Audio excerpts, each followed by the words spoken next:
This is our first Partners Against Crime, a series where we dig into unsolved crimes throughout the state line with the investigators charged with solving the case. This week, we step back 13 years to the murder of William Presley of Rockford.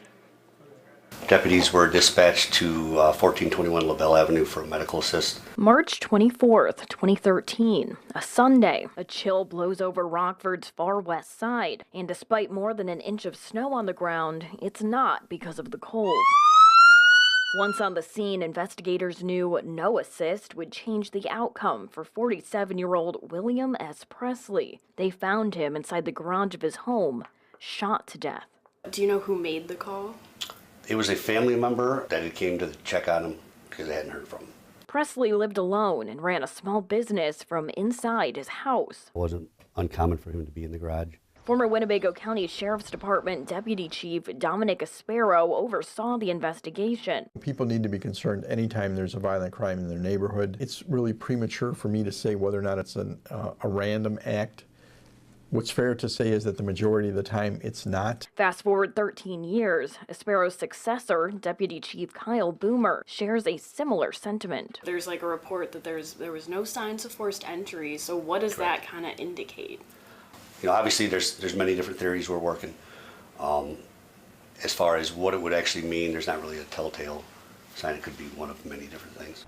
Shortly after the death of Presley, two men broke into a shed on the property. They were later found and arrested, but police could never connect that crime to the murder. They knew him, decided after the fact that since he was deceased and nobody was living at the property, indications are that they decided to go back because they knew there was property on the shed and then burglarized the shed.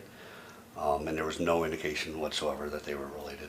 A dive into Presley's background uncovered some criminal history, including a 1995 plea to delivery of cannabis and charges of domestic battery that were later dropped. You got to look at if there's domestic history, you know, could it be the family of the other person or maybe boyfriend of the other person now?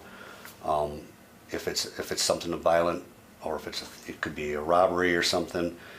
Is there anybody in those cases that would want to do harm? Boomer tells me Presley's past criminal history is a tool for potential leads, but so far, none seem to be connected to his murder.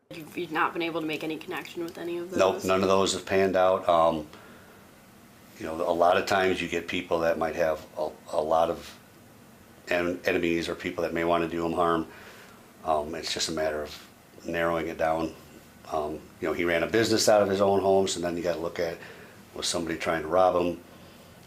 There's just so many different things you got to look at. Slim details are the norm with cold cases. Boomer says too much public information can taint the testimony of a witness or a suspect. It's with the best interest to make sure that once we do make an arrest, we go to court, we can't get thrown out of court, we can't have a defense attorney tell us that no, this was where they got it from the media, and then the case goes apart. Weeks ago, the Detectives Bureau received a tip related to Presley's case, pointing them down a path they've already traveled. That's where a pair of fresh eyes could see a spark that could heat up this cold case. What should the Rockford people know about this case? We are constantly working this case. A detective will get it in the middle of their regular caseload. They'll take a look at this case when they can.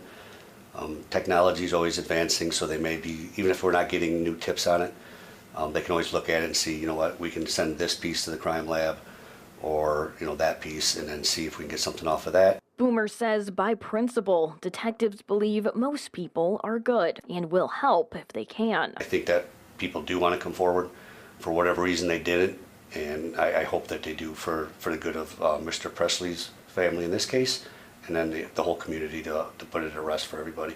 And eventually, the murder will be solved. We'll make an arrest in this case at some point.